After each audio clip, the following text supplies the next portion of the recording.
നമ്മളെ ശംഖുമുഖ റോഡിൽ പണ്ട് ഈ റോഡെല്ലാം പോയി മൊത്തം കുഴപ്പമായി കിടന്നതല്ലേ കടൽ കയറിയിട്ട്. ഇപ്പം വീണ്ടും ദാണ്ട അതേ അവസ്ഥയാവാൻ പോകാം. പക്ഷേ ഇപ്പം എല്ലാം എന്തൊക്കെയോ പുതിയ രീതി ടെക്നോളജിയിലൊക്കെ പണിഞ്ഞല്ലേ. ഇപ്പം നോക്കിയേ, കടലിൽ ഭയങ്കരമായിട്ട് കയറിയിട്ട് ഒരു രക്ഷയില്ല കേട്ടോ. കടലിൽ കയറി ഇവിടെ മൺതിട്ടയായിരുന്നു, ഇപ്പം നോക്കിയേ കൽത്തിട്ടയായി.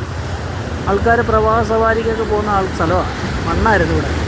ഇപ്പം നോക്ക്, ഫുള്ള് കല്ലായിട്ട് തിരയാണെങ്കിൽ ഒരു രക്ഷയില്ല. അടിച്ച് മേളിൽ കയറിയിട്ട് റോഡ് ബ്ലോക്ക് ചെയ്ത് വെച്ചേക്കും. റോഡ് ക്ലോസ് ചെയ്തു. കാര്യം എന്ന് പറഞ്ഞാൽ തിര അടിച്ച് മേളിൽ കയറുക. മിക്കവാറും ഒഴുകി വീണ്ടും പോകാനുള്ള ചാൻസ് ഉണ്ട്. കാര്യം എന്ന് പറഞ്ഞാൽ അത്രയ്ക്ക് തിര, ഒരു രക്ഷയില്ലാത്ത തിരാണ്ട. റോഡ് ക്ലോസ് ചെയ്തു. ഇപ്പോൾ വൺ വേ ഒക്കെയാണ് വിടുന്നത്. ഇപ്പോൾ വെള്ളം അടിച്ച് കയറുന്നുണ്ട് അവിടെ. എല്ലാ ആൾക്കാർ വന്ന് കാണുന്നതൊക്കെയാണ്. പക്ഷേ വെള്ളം കയറുന്നുണ്ട്, അടിച്ച് മേളിൽ കയറും. അപ്പം പണ്ട് ഈ റോഡ് മൊത്തം പോയി നാശകോശമായി കിടന്നതാണ്. ഇപ്പോൾ വീണ്ടും അതേ കണക്ക് അവസ്ഥയാവുമെന്നൊരു സംശയമാണ്. അതുമാതിരി തിര, കാരണം മഞ്ഞ് വീണാണെങ്കിൽ പോയി തിരയുടെ ഈ ഉപ്പുകാറ്റും ഇവിടെ നിൽക്കാൻ വയ്യ. നമുക്ക് വെള്ളം അടിച്ച് കയറും. അവിടെ തിര അത്രയ്ക്ക് ശക്തമായിട്ടാണ് കയറുന്നത്. ഇവിടെ ആൾക്കാർ നടക്കാൻ ഇറങ്ങുന്നതാണ്, ഞാൻ കണ്ടിട്ടുള്ളതാണ് ഈ മൺതിട്ടയിൽ.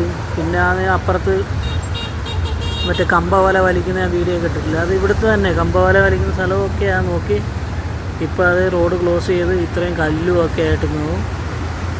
തിരയാണെങ്കിൽ കണ്ട അടിച്ച് കയറുക, ശക്തമായ തിര. ശക്തം പറഞ്ഞാൽ അതിശക്തമായ തിര. മിക്കവാറും ഇത് ഈ കല്ലൊക്കെ ഒഴുകി താഴെ പോയിട്ട് മിക്കവാറും റോഡ് വീണ്ടും താഴെ പോകാനുള്ള ചാൻസ് ഉണ്ട്.